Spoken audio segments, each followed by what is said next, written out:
Haleluya.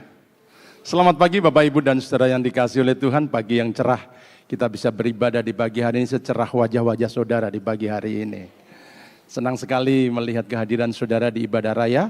Pagi hari ini ada pohon di sebelah saya, ini bukan dekorasi, tetapi ini adalah alat peraga yang nanti kita akan pelajari bersama-sama. Kita ada di minggu terakhir di bulan April, dan kita masih pada tema yang sama, yaitu berakar ke dalam. Dan pagi hari ini saya ingin melanjutkan apa yang pernah saya sampaikan di ibadah raya, khususnya di ibadah raya yang kedua waktu itu, tentang berakar ke dalam. Mari siapkan hati saudara dan buka Alkitab saudara masing-masing. Kita akan mempelajari berakar makin dalam di dalam bagian yang kedua.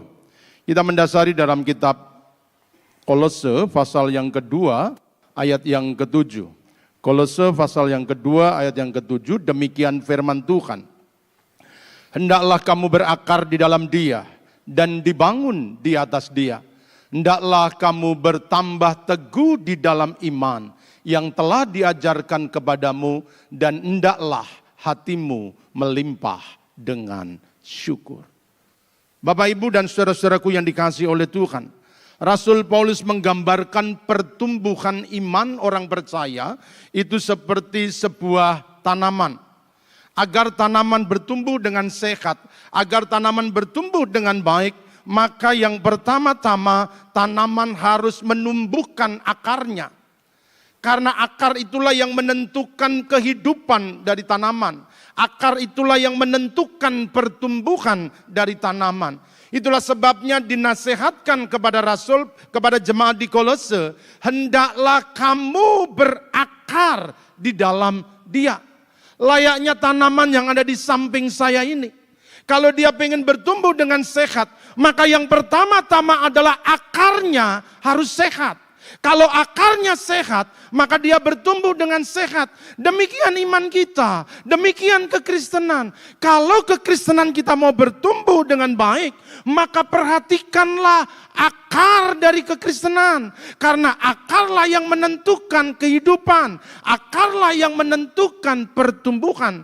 Akar yang sehat, maka hidup kita menjadi kuat. Oleh sebab itu berakarlah di dalam Dia, berakarlah di dalam Yesus. Tempat yang tepat, buahnya pasti lebat. Karena setiap tanaman punya spesifikasi tersendiri. Kenapa bawang tumbuh subur di Brebes? Kenapa di Tegal nggak ada bawang yang baik? Karena tempat yang tepat, buahnya itu lebat. Kalau saudara tertanam di tempat yang tepat, maka buah saudara akan menjadi lebat. Saudara-saudaraku yang dikasihi oleh Tuhan Yesus Kristus, pada bagian yang pertama kita sudah mempelajari bagaimana caranya kita berakar makin dalam. Cara kita berakar makin dalam, ada 3 hal yang waktu itu saya sampaikan, dan saya ingin mengulang sedikit supaya saudara juga punya pemahaman yang sama. Bagaimana caranya berakar makin dalam? Waktu itu kita belajar tentang para petani ketika menanam pohon kurma. Jadi ketika petani menanam pohon kurma, maka bijinya akan ditimbun dalam tanah. Dan setelah ditimbun dalam tanah, maka di atas tanah itu akan diletakkan batu. Nah, inilah caranya untuk kita berakar ke dalam. Maka yang pertama, kita harus bersedia menerima beban. Bersedia menerima beban. Nah, biji kurma ketika dia ditanam di atas dan diletakkan batu, harapannya dia tidak akan segera tumbuh ke atas, tetapi dia akan pertama-tama akan bertumbuh ke dalam. Karena di atasnya ada beban, maka pilihannya dia akan bertumbuh pertama-tama ke dalam. Beban kehidupan, beban persoalan, apapun itu, kadang-kadang dipakai Tuhan supaya kita nggak segera tumbuh ke atas, tetapi supaya akar kita tumbuh ke dalam. Jangan hindari persoalan, jangan lari dari masalah. Hadapi semua kesulitan, hadapi semua masalah, hadapi semua penderitaan. Karena hanya beban berat yang membuat iman kita menjadi kuat. Mereka yang gampang lari dari kesulitan, mereka yang bersembunyi dengan persoalan, mereka tidak pernah bertumbuh menjadi orang-orang Kristen yang kuat. Tetapi orang-orang Kristen yang berani menghadapi tantangan, mereka yang berani menerima tekanan, seberat apapun ini masalah yang aku hadapi, aku harus siap menghadapi. Dan mereka akan bertumbuh menjadi raksasa-raksasa dalam iman. Dan saya berharap semua persoalan yang sedang engkau alami, semua masalah yang sedang saudara hadapi, saudara bisa mensyukuri. Karena itu alat Tuhan supaya kita berakar makin dalam. Yang kedua, fokuslah untuk bertumbuh ke dalam. Karena di atasnya ada batu, maka biji itu akan fokus menumbuhkan akarnya ke dalam.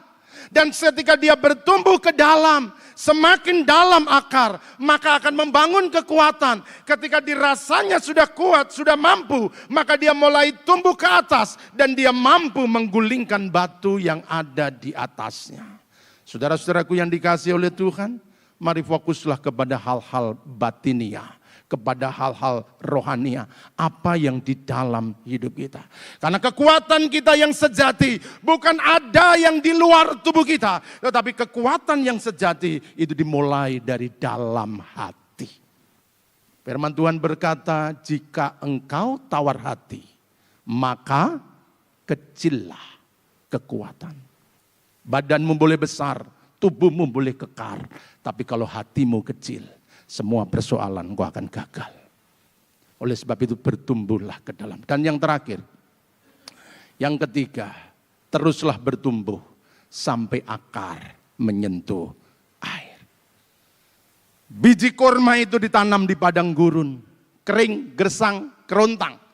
Tidak ada sumber-sumber air. Itulah sebabnya dia bertumbuh ke dalam, sampai ke dalam. Ketika dia sudah menyentuh air, maka mulailah dia bertumbuh ke atas. Terus bertumbuh ke dalam. Sampai saudara menemukan sumber-sumber air. Ketika saudara sudah menemukan sumber air, saudara akan mampu terus untuk bertumbuh ke atas. Nah, sepanjang bulan ini saya juga merangkum dari teman-teman hamba-hamba Tuhan yang sudah menyampaikan akar-akar dari kekristenan. Kalau begitu apa saja akarnya Pak? Sudah disampaikan. Yang pertama, akar itu adalah iman. Iman inilah akar kekristenan. Lalu persekutuan, saudara harus membangun persekutuan. Baik dalam ibadah raya, di kemah, di keluarga, bangun persekutuan. Karena itu akar kekristenan kita. Kalau persekutuan kita kuat, iman kita kuat, maka kita akan bertumbuh menjadi orang-orang yang hebat. Puasa. Kemarin sudah ditekankan, kita setiap Jumat ada doa puasa. Saudara yang nggak bisa berpuasa sepenuh hari, belajar. Mulai 1/4 hari, setengah hari, 3/4 hari, sampai sepenuh hari. Belajar puasa. Karena di dalam puasa ada kekuatan Tuhan yang bekerja. Doa. Doa inilah akar iman kita. Nanti kita akan melihat bagaimana kuasa doa dinyatakan. Ketika akarnya itu kuat, maka pohon itu akan bertumbuh dengan kuat juga. Lalu berikutnya ada kasih, itu akar kekristenan. Kasih harus dinyatakan, bagian dari akar. Orang-orang yang bertumbuh dalam kasih, maka mereka yang akan menyatakan kemuliaan bagi Tuhan. Ibadah, jangan tinggalkan ibadah karena itu bagian dari akar iman kita. Lalu pengharapan dan firman Tuhan. Dan banyak sekali akar-akar, saya tidak sebutkan semua. Tetapi kira-kira inilah akar-akar kekristenan yang harus kita tumbuhkan dalam hidup kita. Nah, pagi hari ini saya ingin melanjutkan bagian yang kedua, yaitu alasan-alasan mengapa akar kekristenan kita harus tumbuh ke dalam. Kekristenan gak boleh berhenti, kekristenan gak boleh statis, kekristenan harus tetap maju, kekristenan harus tetap bertumbuh. Itulah sebabnya akar iman kita, akar kekristenan kita harus bertumbuh makin ke dalam. Dan bagian yang pertama, saya menyampaikan kepada saudara pagi hari ini, perhatikan. Batang, daun, dan buah itu akan membuat kita dipuji-puji. Tetapi hanya akarlah yang membuat kita tahan uji. Saudara, ketika kita menanam benih, Maka ketika dia mulai bertunas, kita senang. Ih, luar biasa, sudah tumbuh, sudah bertunas. Ketika dia tumbuh, kita puji. Hebat ini tanaman, cepat sekali tumbuhnya. Daunnya mekar, kita puji. Bunganya mekar, kita puji. Bahkan ketika buahnya banyak, kita memujinya. Kita senang dengan pertumbuhan pohon. Tetapi perhatikan, batang yang besar, daun yang lebat, buah yang banyak, hanya memberikan pujian kepada pohon. Tetapi hanya akarlah yang membuat dia menjadi tahan uji. Kalau saudara hanya membesarkan yang di luar, saudara hanya mencari pujian, mencari sanjungan, mencari penghormatan, tidak akan membuat engkau kuat. Kalau pujian berubah menjadi cacian, saudara akan rontok, hancur. Ketika sanjungan berubah menjadi hinaan, saudara akan rubuh. Tetapi ketika akarmu kuat, maka digoncang seperti apapun, pohon akan tetap tegak berdiri. Sebab itu maka tumbuhkan akar kekristenan kita. Karena akarlah yang membuat kita tahan uji. Jangan cari pujian, jangan cari sanjungan, jangan cari penghormatan, tapi tumbuhkan akar. Karena kehidupan tidak selalu memberikan kebaikan kepada kita. Kehidupan tidak selalu memberikan pujian kepada kita. Kehidupan tidak selalu memberikan sanjungan dalam hidup kita. Ada orang-orang yang membenci kita. Ada orang-orang yang tidak suka dengan kita. Mereka yang cinta saudara akan selalu memuji-muji saudara. Tapi para pembenci akan menghina saudara, akan merendahkan saudara, mencari kesalahan saudara. Tetapi kalau akarmu kuat, apapun yang terjadi, saudara akan tetap memiliki daya tahan. Sebab itu mari tumbuhkan akar kekristenan kita. Teruslah bertumbuh di dalam Tuhan. Karena orang-orang yang akarnya teguh di dalam Tuhan, dia akan menjadi pribadi yang tangguh. Dia tidak gampang mengeluh dengan kesulitan-kesulitan kehidupan. Karena akarnya itu jauh ke dalam. Tapi kalau akar saudara tidak dalam, akar saudara dangkal, akar saudara cetek, maka akarmu mudah goyah. Kalau akarmu goyah, saudara mudah kalah. Saudara gampang menyerah. Kenapa? Karena akarnya gampang. Jangankan angin kencang, angin biasa-biasa saja, pohon ini bisa rebah. Oleh sebab itu tumbuhkan akar kekristenan kita. Tidak cukup kalau kita hanya datang beribadah tanpa kita menumbuhkan akar. Saya berharap setiap saudara ada di tempat ibadah ini, saudara sedang berusaha untuk menumbuhkan akar kekristenan kita. Kita terus bertumbuh, kita menjadi kuat, kita menjadi pribadi-pribadi yang tangguh di dalam Tuhan. Tidak ada orang yang bebas dari ujian. Tidak ada orang yang bebas dari masalah. Ibrani pasal yang ke-11 ada daftar pahlawan-pahlawan iman. Mereka disebut pahlawan bukan hidup dalam kenyamanan. Mereka dituliskan daftarnya di Alkitab bukan hidup dalam kesenangan, tapi mereka telah melewati ujian, mereka melewati kesulitan, mereka melewati tantangan, tetapi mereka tetap bertahan di tengah-tengah ujian. Mereka bertahan dan mereka teguh di dalam iman, dan itulah daftar namanya dituliskan. Saya berharap apa yang ditulis Alkitab akan terus tertulis nama-nama saudara. Di dalam kekekalan saudara akan terlihat dan Tuhan bangga. Ini pahlawan-pahlawan iman dari GBDI Mahanaim Tegal. Mereka pernah mengalami goncangan dalam hidupnya. Mereka telah mengalami tantangan dalam hidupnya. Tapi mereka tetap melekat erat di dalam Tuhan. Mereka tetap kuat di dalam Tuhan.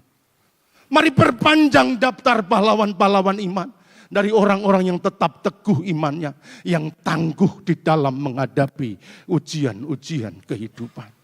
Saudara-saudaraku yang dikasihi oleh Tuhan Yesus Kristus, percayalah, jika akar iman kita ini menjadi kuat, kalau akar kita kuat, maka iman kita ini akan hebat. Rohani saudara akan berkembang dengan pesat, dan hidup saudara akan menjadi berkat. Tapi kalau akarmu nggak tumbuh dalam, saudara mudah digoncangkan, gampang patah, mudah menyerah. Saudara-saudaraku yang dikasihi oleh Tuhan, sebab itu mari tumbuhkan akar kita makin ke dalam. Karena hanya akarlah yang membuat kita bertahan di tengah-tengah ujian. Syukuri kalau Tuhan menumbuhkan yang di luar.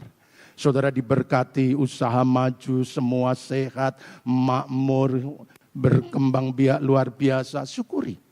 Tapi jangan lupa, yang di dalam ini yang memberikan kekuatan. Bertumbuhlah ke dalam. Yang kedua, perhatikan. Yang di luar memberikan kesenangan, tapi yang di dalam memberikan ketenangan. Daun yang lebat, batang yang besar, buah yang banyak, kita harapkan. Saya menanam jambu di rumah. Saya senang ketika dia bertumbuh, saya lebih bersuka cita. Ketika dia mulai buah. Buah yang pertama, banyak sekali buahnya. Tetapi ternyata hujan datang dan semua buahnya rontok. Kesenangan menjadi hilang, harapan menjadi hilang. Tapi apakah pohon itu tumbuh? Saudara-saudaraku, yang di dalam memberikan ketenangan, yang di luar memberikan kesenangan. Semua pencapaian, semua prestasi, semua hasil usaha, semua yang didapatkan pasti memberikan kesenangan. Tetapi apakah seiring ke apa yang kita dapatkan, saudara hidup dalam ketenangan? Dalam hidup ini apa yang kau cari? Kesenangan atau ketenangan? Kalau saudara mencari kesenangan, besarkan yang di luar, tumbuhkan yang di luar. Tapi kalau saudara mencari hidup yang tenang, panjangkan akar kekristenan kita.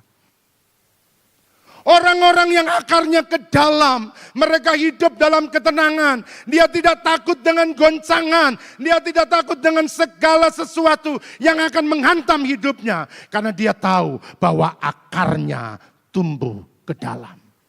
Dia tahu akarnya kuat, dia tahu kemampuan untuk bertahan. Itulah sebabnya dia tidak takut dengan apapun juga.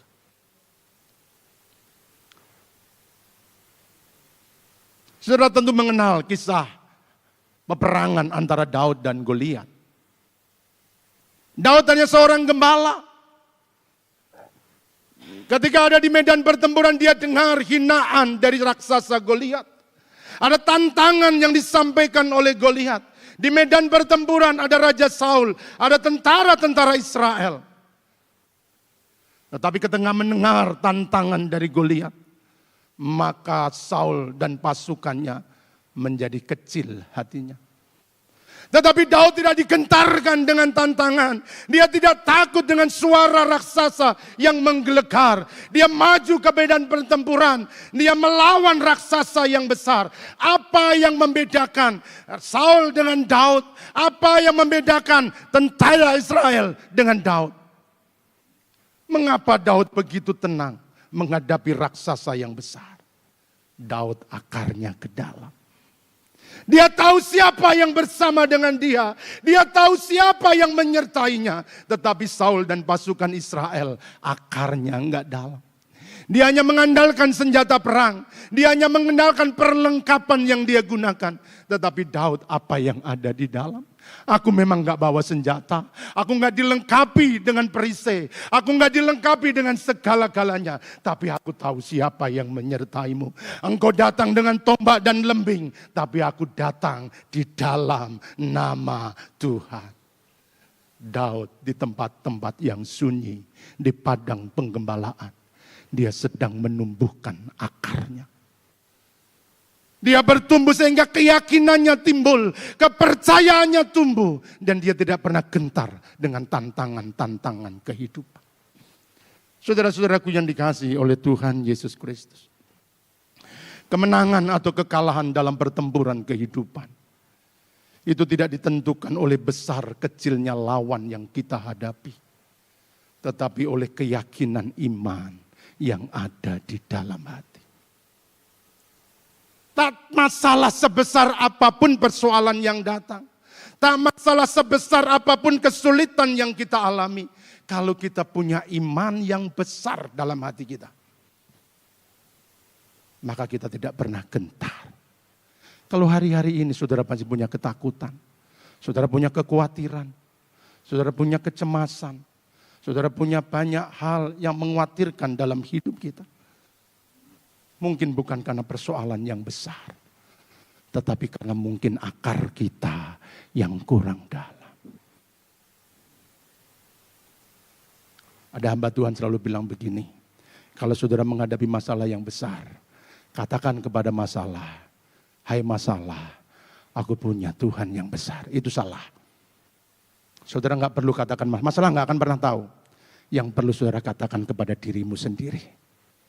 Katakan di dalam hati. Katakan kepada saudara. Bahwa kita punya Tuhan yang besar. Kalau masalahmu terlalu besar. Dan kau penuh dengan ketakutan, kekhawatiran, kecemasan. Maka kuatkan imanmu dan katakan kepada dirimu. Hai Yosef, engkau punya Tuhan yang besar. Yang sanggup menyelesaikan persoalan-persoalan yang besar. Jangan katakan kepada masalah. Masalah tidak akan berubah. Yang diperlukan adalah keyakinan iman yang ada di hati. Yang dibesarkan iman saudara. Yang ditumbuhkan kepercayaan saudara. Sehingga ketika imanmu kuat. Maka engkau gak pernah kalah menghadapi tantangan. Kesulitan pasti akan ada. Tantangan pasti akan terjadi. Tapi percayalah. Iman kita memberikan ketenangan. Ada banyak taruna-taruni dari PKTJ. Saya pesankan buat saudara. Tuhan mempersiapkan untuk hidup yang besar. Yang di luar hanya akan memberikan kesenangan. Tapi yang dalam memberikan ketenangan. Berakarlah pada kebenaran. Berakarlah kepada kejujuran. Karena itu yang akan menumbuhkan kita dari tenang. Ketika engkau dilantik menjadi pejabat negara. Engkau menjadi pejabat-pejabat yang luar biasa. Dan hari ini engkau melihat bagaimana banyaknya pejabat hidupnya gak tenang. Punya segala-galanya menjadi kaya raya. Tapi gak tenang. Karena akarnya salah. Dia gak berakar pada kebenaran. Dia hanya mencari kesenangan bagaimana caranya dapat uang yang banyak. Bagaimana caranya dapat cepat kaya. Punya segala-galanya. Tapi ketika semua sudah didapatkan. Hidupnya menjadi tidak tenang. Akarnya salah. Yang di dalam itu yang memberikan ketenangan. Maka tumbuhkan akar iman kita. Tumbuhkan akar kekristenan kita. Semakin dalam akar kita. Maka kita akan bertumbuh menjadi pribadi-pribadi yang tenang. Tidak bisa menghindari datangnya angin topan. Tidak bisa menghindari datangnya terik matahari. Tidak bisa menghindari datangnya hujan yang lebat. Baru kemarin malam kita melihat bagaimana angin besar melanda kota Tegal. Tetapi pohon-pohon tidak pernah takut karena dia tahu akarnya dalam. Saudaraku yang dikasihi oleh Tuhan. Dalam Kisah Rasul 12 ayat 6 kita juga dapat melihat seorang tokoh yang bernama Petrus. Ketika dia akan dihukum mati. Maka dikatakan demikian. Pada malam sebelum Herodes hendak mendapatkannya. Menghadapkannya kepada banyak orang. Petrus tidur di antara dua orang prajurit terbelenggu dengan dua rantai. Selain itu prajurit-prajurit pengawal sedang berkawal di muka pintu. Saudara tentu melihat kisah perjalanannya Petrus. Ketika dia mengiring Yesus di ujung pengiringannya. Ketika Yesus akan disalibkan. Yesus ada di pengadilan. Petrus bertemu dengan seorang wanita penjaga pintu. Dan berkata, kamu juga murid dia toh? Bukan, aku bukan murid dia. Dan ketika beberapa langkah lagi dia ketemu orang yang berbeda. Dan berkata, dari logatmu aku tahu kamu orang Yahudi. Sumpah demi mati, aku gak kenal dia.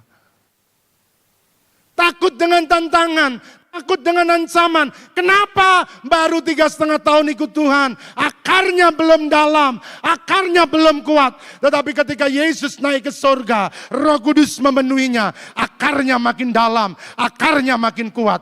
Dia ditangkap karena Injil. Bahkan besok pagi dia akan dihukum mati. Malam itu dia tenang, dia sejahtera, dia aman. Karena akarnya. Kematian tidak pernah menakutkan buat Petrus. Tantangan sebesar apapun tidak pernah menakutkan buat Petrus. Karena akarnya sudah makin dalam.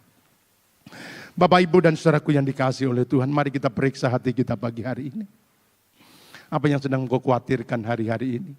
Apa yang sedang kau takutkan pada saat-saat ini? Mari periksa, jangan-jangan. Bukan persoalan yang menakutkan. tetapi karena akar kita yang kurang dalam. Keyakinan kita yang kurang dalam. Sebab itu teruslah bertumbuh di dalam iman. Bertumbuhlah dalam akar kekristenan. Supaya apapun yang terjadi, kita tidak pernah takut untuk menghadapi.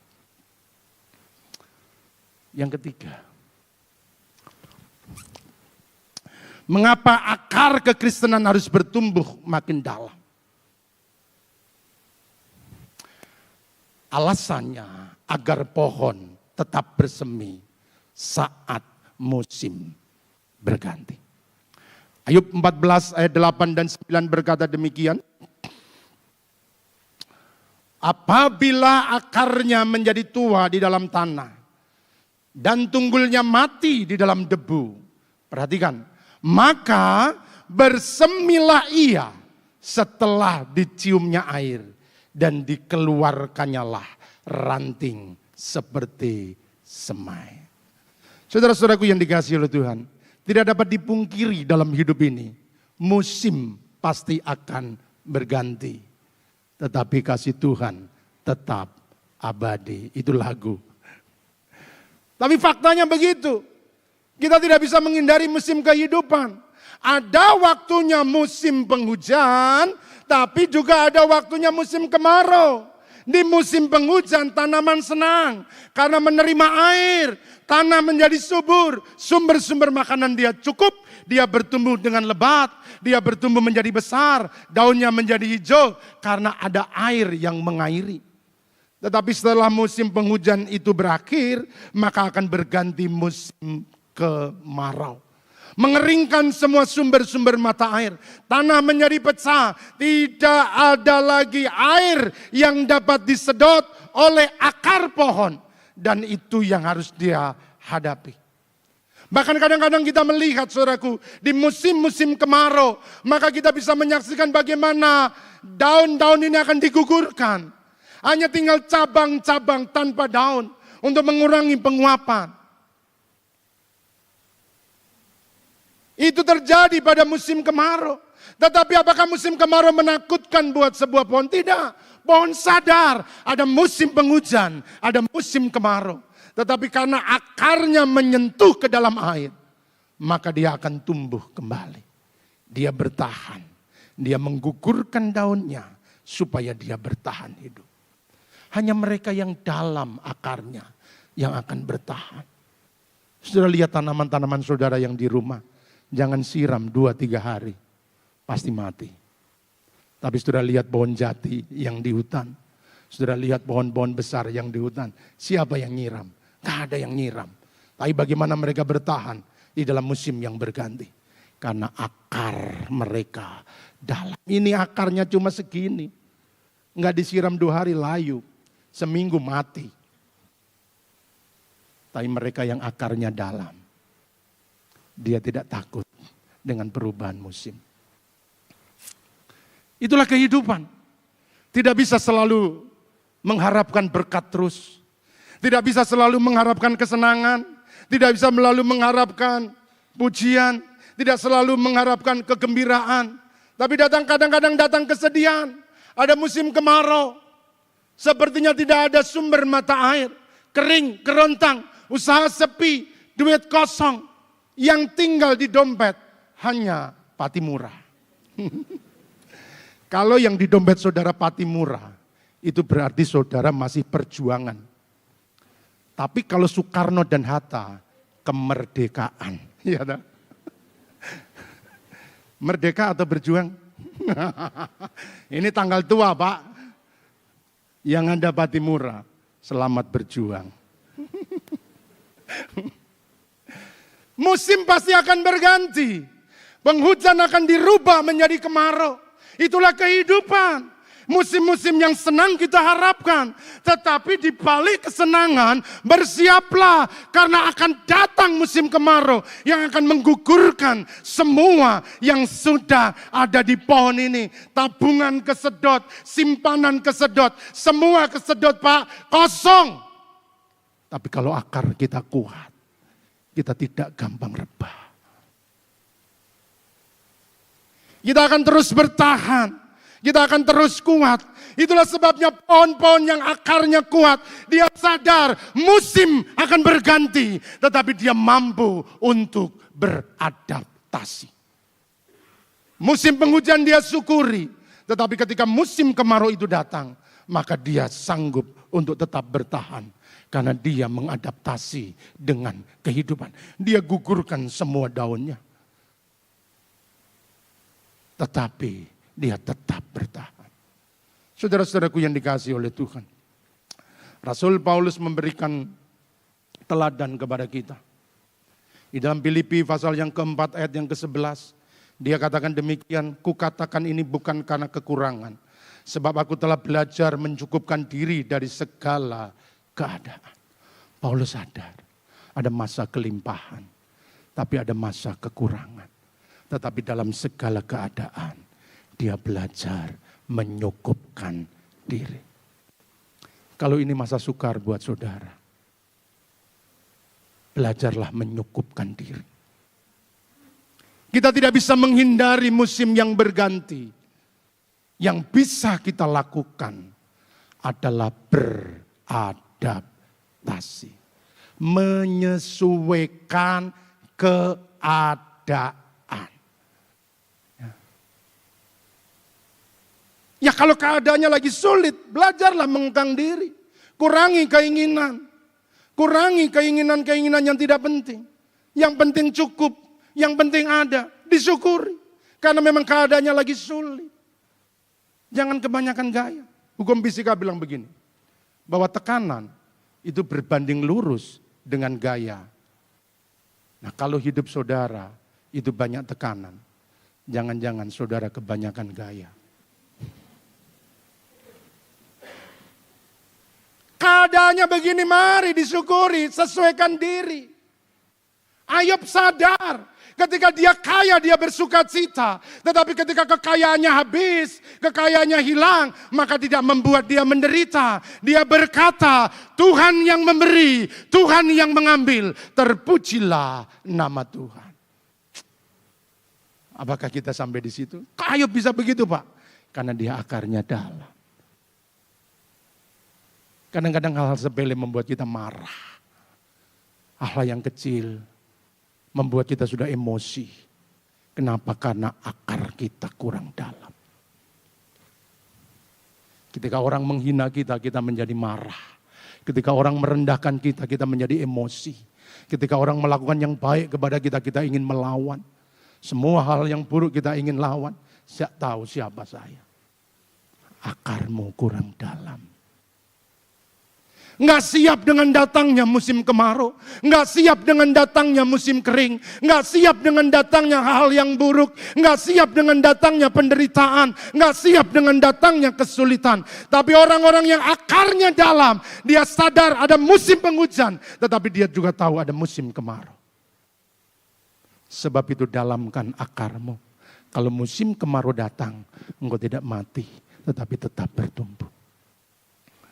Yang terakhir, mengapa akar kita harus dalam?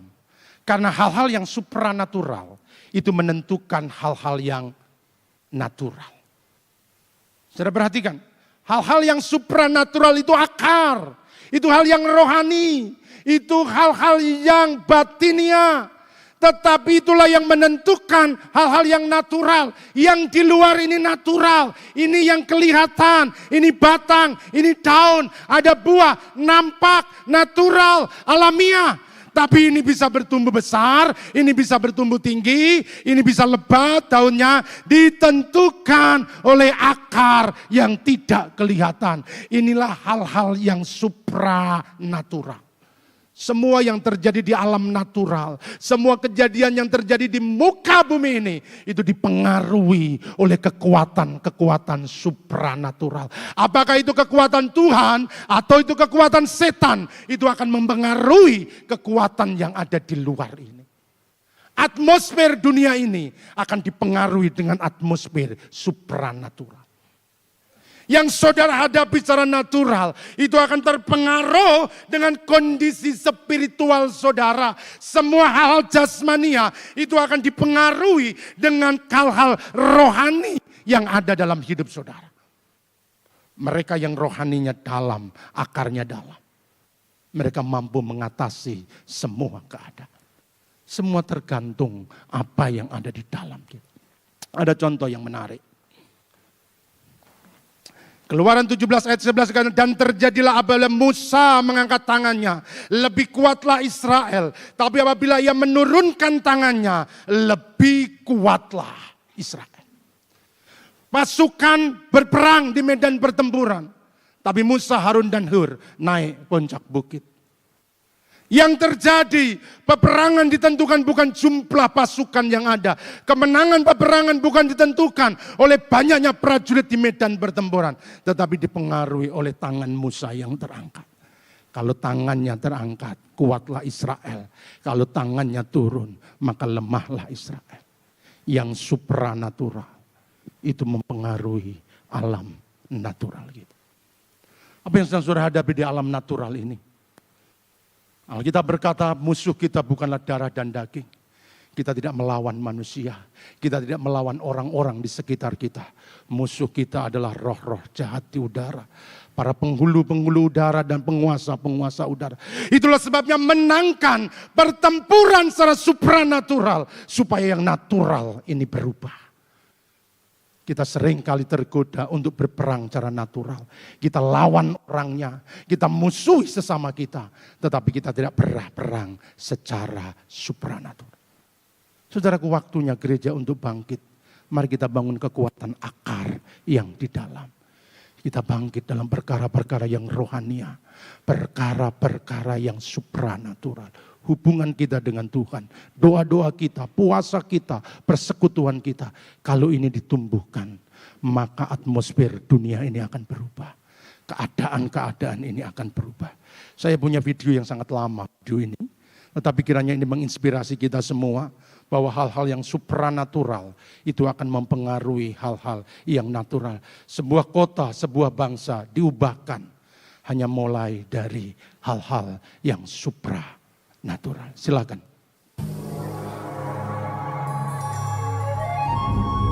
Kali, Kolombia. Was well known as the drug capital of the world, and along with that, all the violence sebagai negara, sebagai pusat dari narkoba, sin of every kind you can imagine. Kejahatan di sana merajalela, pembunuhan terjadi setiap hari. Setiap pagi selalu ada mayat-mayat yang tergeletak di pinggir jalan, di tempat-tempat umum. Kiambu, Kenya, kota yang sama keadaannya. Kiambu was a town which had very bad history. In fact, it had the worst history in our country. Murder in terms of rape, violence, it was well known. This town was not growing. The churches were not growing. Because of the bad reputation of the town, nobody wanted to come.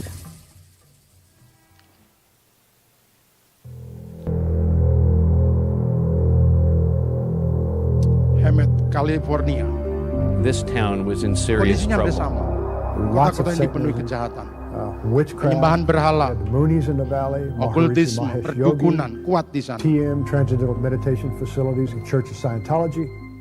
We discovered that we were methamphetamine manufacturing capital of the West Coast. There was a spirit of competition that reigned and ruled within not just the churches, but at the head of those churches within the pastors.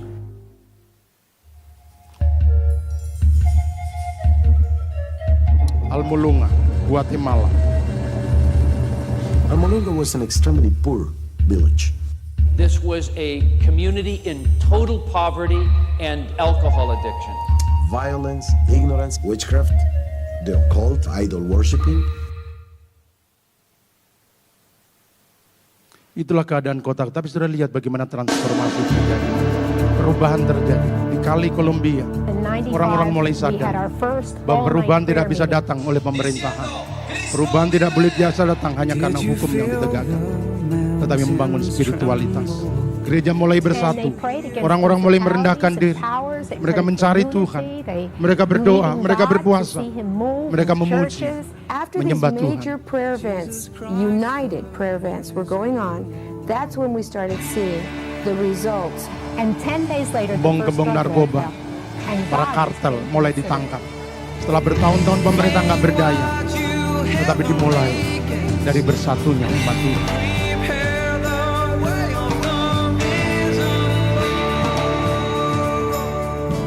It has led to an absolute transformation of this city.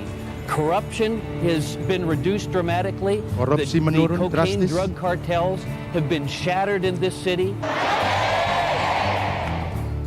There are about 60,000 people, and they've come here to spend the entire night praying that God would continue the marvelous work He has been doing in this city for 36 consecutive months. This is something that pastors and intercessors in the United States, in Europe, all over the world need to witness. This is what God is doing in our day. Cukup mungkin? Saudara bisa cari lagi di YouTube untuk melihat video secara lengkap. Tapi hari ini saya ingin membawa saudara bahwa hal-hal yang spiritual, yang di dalam, ini mengubahkan yang di luar. Barangkali ada orang tua yang bergumul bertahun-tahun. Kenapa anak saya enggak berubah? Kenapa anak saya tidak bisa menjadi baik? Hari ini, panjangkan akar iman kita. Yang spiritual, itu mempengaruhi yang natural. Kalau keadaan belum berubah, karena akar kita kurang panjang. Bangun persekutuan lebih dalam. Bangun hubungan Tuhan lebih dekat lagi.